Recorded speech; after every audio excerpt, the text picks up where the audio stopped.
Assalamualaikum. Hai anak-anak kelas 4 ya Nuri, apa kabarnya?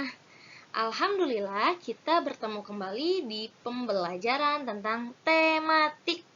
Nah, kali ini kita akan masuk ke rangkuman tematik yang ada di tema 3. Kita mulai ya.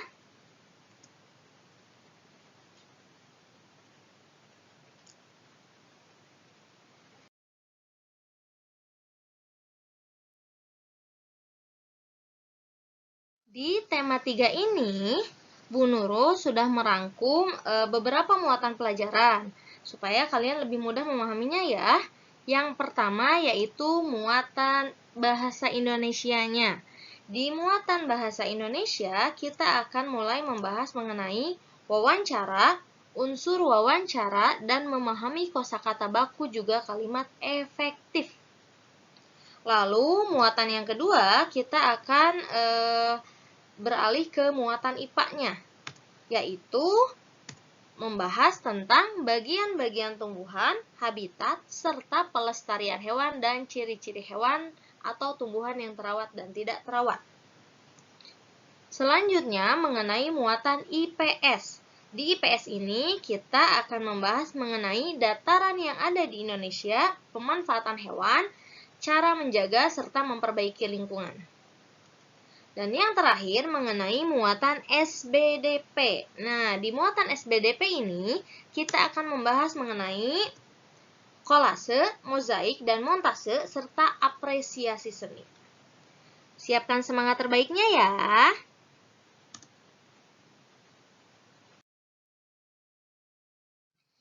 Nah, yang akan pertama kita bahas ini mengenai wawancara. Wawancara itu apa sih? Wawancara adalah kegiatan tanya-jawab untuk memperoleh informasi secara rinci tentang suatu hal atau peristiwa. Orang yang mewawancarai itu disebut pewawancara, sedangkan orang yang diwawancarai itu disebut sebagai narasumber. Nah, kalian tentu masih ingat tentang video yang pernah kalian buat mengenai wawancara kan? Jika kalian berperan sebagai orang yang bertanya, maka kalian itu berperan sebagai pewawancara. Sedangkan, jika dalam video tersebut kalian berperan sebagai orang yang memberikan informasi, maka kalian itu berperan sebagai narasumber.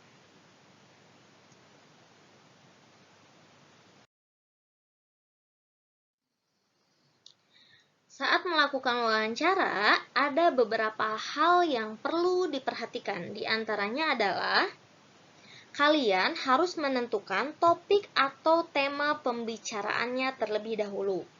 Jika sudah, kalian lalu memilih narasumber yang sekiranya bisa memberikan informasi mengenai topik atau tema pembicaraan yang sudah kalian buat tadi.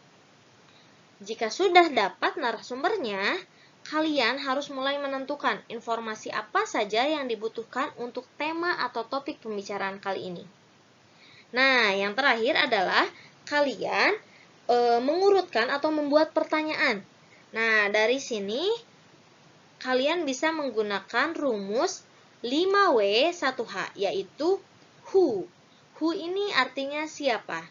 Biasanya kata tanya ini ditujukan untuk perorangan atau untuk menanyakan orang. Lalu selanjutnya ada why. Why itu artinya kenapa atau mengapa. Biasanya kata tanya ini ditujukan untuk menanyakan alasan. Selanjutnya ada when. When itu kapan. Biasanya kata tanya ini ditujukan untuk menanyakan waktu. Lalu ada kata what. What itu apa? Biasanya ini ditujukan untuk menanyakan apa maksudnya, apa tujuannya, atau apa artinya. Banyak ya. Selanjutnya ada where. Where ini adalah kata tanya yang biasanya ditujukan untuk menanyakan tempat. Karena where ini artinya di mana. Lalu satu H ini adalah how. How itu artinya bagaimana. Biasanya ditujukan untuk menanyakan cara, menanyakan tips, dan lain-lain.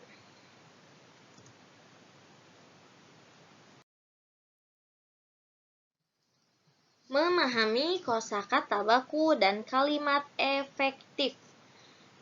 Kata baku itu apa sih? Kata baku adalah kata-kata yang sesuai dengan aturan kebahasaan yang berlaku. Karena kita tinggal di Indonesia, maka aturannya pun sesuai dengan bahasa yang ada di Indonesia. Lalu, apa itu kalimat efektif? Kalimat efektif adalah kalimat yang sesuai dengan kaidah bahasa, baik ejaan maupun tanda bacanya. Contohnya, nih, contoh-contoh kata baku. Kita sering mengatakan duren, padahal menurut kata baku dalam Kamus Bahasa Indonesia itu bukan duren, tetapi durian. Yang kedua, baterai. Seharusnya itu diucapkannya bukan baterai, tapi baterai. Yang ketiga, esok. Harusnya bukan esok, tetapi besok. Yang keempat, bis. Biasanya kita sering menyebut kata bis kota. Seharusnya itu adalah bus kota. Yang kelima, yang paling sering nih diucapkan, yaitu kata cabe. Padahal seharusnya itu tidak dikatakan cabe jika menurut kosakata bahasa Indonesia yang baik dan benar. Akan tetapi disebut dengan kata cabai. Nih, contoh kalimat efektif yang menggunakan kata baku. Yang pertama, saya mohon izin karena tidak dapat mengikuti pelajaran di sekolah. Yang kedua, jika ibu berkenan, tolong belikan saya buah tangan dari Jakarta ya. Yang ketiga, saya tidak suka jika Anda bersikap semena-mena. Nah, itu contoh kalimat menggunakan kata baku. Sekarang kita lihat contoh kalimat yang menggunakan kata tidak baku. Yang pertama, Bu Guru, aku izin ya, soalnya lagi nggak enak badan nih. Yang kedua, tolong ya, nanti aku dibeliin oleh-oleh dari Jakarta. Yang ketiga, aku nggak suka kalau kamu bersikap seenaknya. Nah, dari contoh-contoh kalimat yang Bu Nurul kemukakan, kalian bisa melihat perbedaannya ya. Biasanya, kalimat yang menggunakan kata baku ini ditujukan untuk orang yang lebih tua, atau di lingkungan yang formal, atau juga untuk bahasa tulisan. Sedangkan kalimat-kalimat yang menggunakan kata tidak baku ini biasanya digunakan sebagai bahasa sehari-hari kita, bahasa lisan, bahasa kalau kita lagi ngobrol. Oke, kita lanjut ya.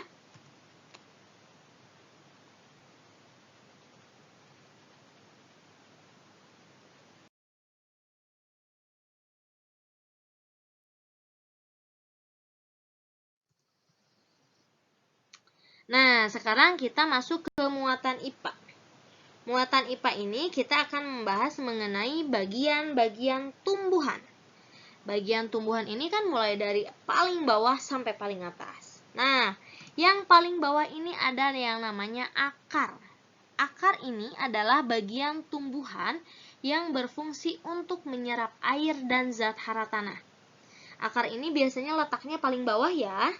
Nah, untuk akar ternyata akar ini banyak jenisnya. Banyak sekali, tapi Bu Nurul merangkumnya dalam 5 jenis ya. Yang pertama ada akar serabut. Ini contohnya, biasanya kita bisa temui di bawang daun atau daun bawang. Lalu ada akar tunggang. Akar tunggang ini nih, akar yang tidak terlalu banyak serabutnya. Lalu ada akar gantung. Akar gantung adalah akar yang keluar dari bagian atas tanah dan bergantung di udara. Biasanya contohnya itu ada di pohon beringin ya. Nah, seperti ini. Lalu ada akar napas.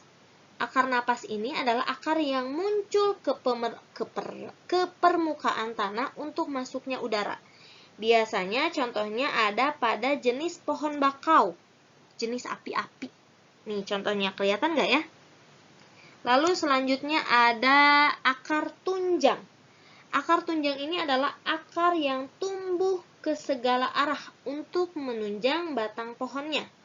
Contohnya ada pada tanaman ini, tanaman bakau, salah satu jenis bakau juga ya.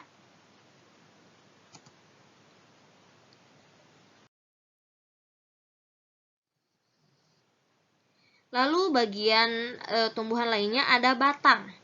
Batang ini adalah bagian tumbuhan yang berfungsi untuk menyalurkan air atau zat hara dari akar ke daun dan juga berfungsi menyimpan cadangan makanan. Lalu ada daun. Daun ini adalah bagian tumbuhan yang berfungsi untuk pembuatan makanan atau sering disebut sebagai fotosintesis. Dan yang terakhir itu ada bunga, buah, atau biji, yaitu bagian tumbuhan yang berfungsi untuk pembuahan atau perkembangbiakan tumbuhan.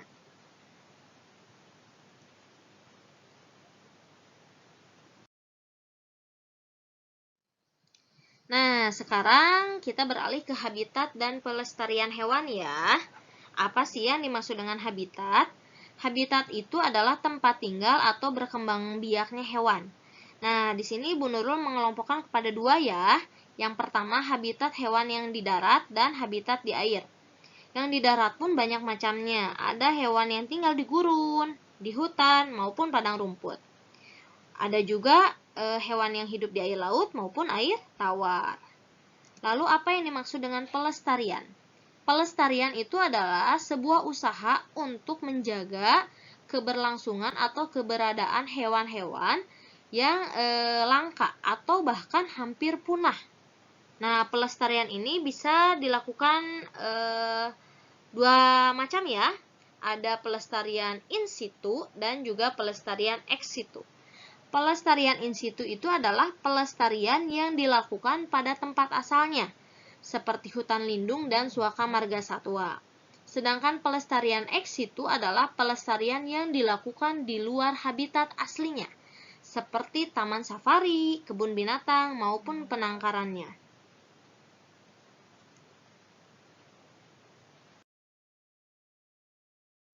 Ciri-ciri tumbuhan terawat. Biasanya tumbuhan terawat ini memiliki daun berwarna hijau, ditumbuhi buah atau bunga, lalu bebas hama dan daun tumbuh dengan lebat. Sedangkan tumbuhan yang tidak terawat memiliki ciri daunnya kuning dan layu, dipenuhi banyak hama seperti ulat dan binatang lainnya.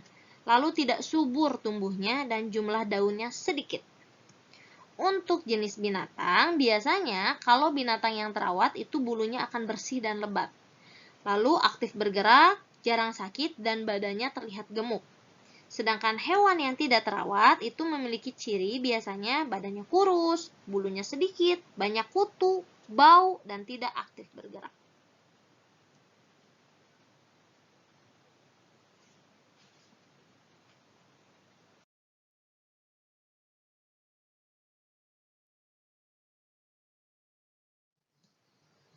Nah, sekarang kita masuk ke muatan IPS ya.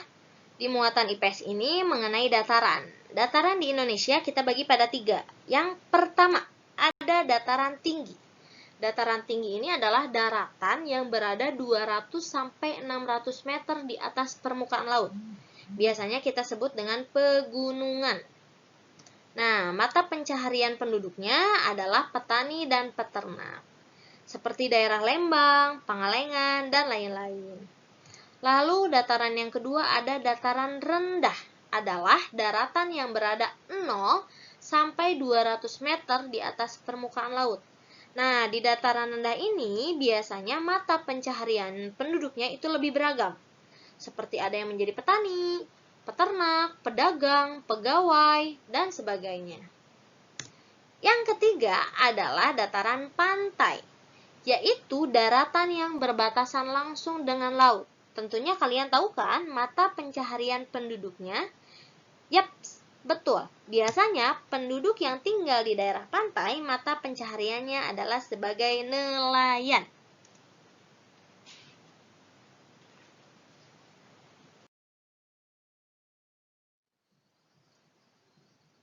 Pemanfaatan hewan. Hewan sebagai sumber daya alam banyak dimanfaatkan manusia di dalam memenuhi kebutuhan hidupnya, baik sebagai sandang atau sesuatu yang dipakai, maupun pangan atau sesuatu untuk dimakan, juga kesehatan atau produk kesehatan. Nih contohnya, jika hewan dimanfaatkan sebagai pangan atau makanan, biasanya itu diambil telurnya, dagingnya, atau susunya. Lalu hewan yang dipakai atau yang bermanfaat sebagai sandang atau sesuatu yang dipakai. Biasanya ini yang sering digunakannya itu kulitnya. Bisa untuk membuat sepatu, tas, maupun baju. Hewan juga dimanfaatkan di bidang produk kesehatan. Misalnya minyak ikan atau bagian tubuh hewan yang bisa dibuat sebagai suplemen kesehatan. Lalu, selain dimanfaatkan sebagai sandang, pangan, maupun produk kesehatan, hewan pun ada yang dimanfaatkan tenaganya, seperti kerbau untuk membajak sawah, maupun kuda untuk mengangkut barang.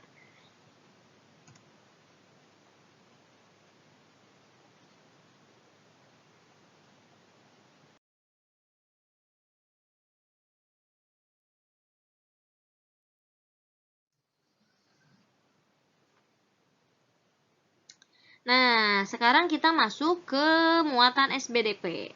Muatan SBDP ini kita akan membahas mengenai karya seni menempel yang dibahas di tema 3 ya. Ini ada 3 hal ya, yaitu kolase, mozaik, dan montase. Kolase adalah karya seni yang dibuat dengan cara menempelkan suatu bahan yang berbeda jenis pada sebuah media sehingga menjadi gambar yang unik. Gambar 2 dimensi ya. Lalu ada mozaik. Mozaik adalah karya seni yang dibuat menggunakan potongan bahan berukuran kecil dan sejenis untuk ditempelkan pada sebuah bidang sehingga menjadi karya yang baru. Sedangkan montase adalah karya seni yang dibuat dengan cara memotong gambar-gambar objek dari beberapa sumber yang ditempelkan pada satu bidang.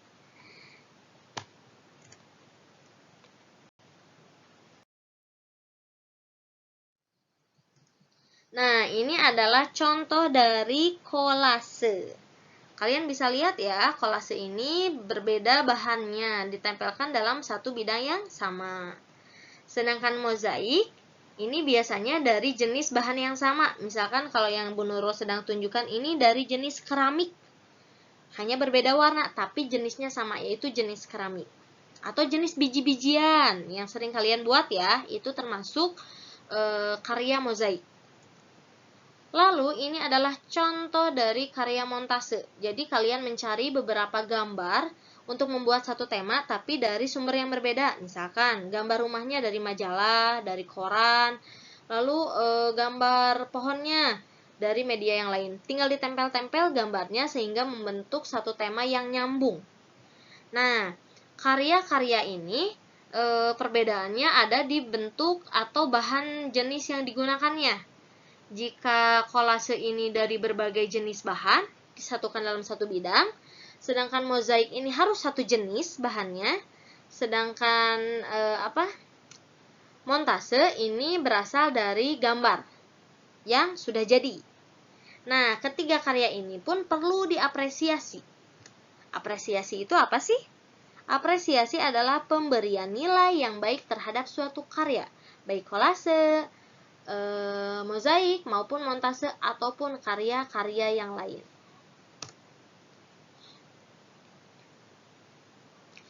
Alhamdulillah, materi tema 3 telah usai. Terima kasih anak-anak untuk perhatiannya. Semoga kalian tumbuh menjadi pribadi yang bahagia dan baik hati. Assalamualaikum.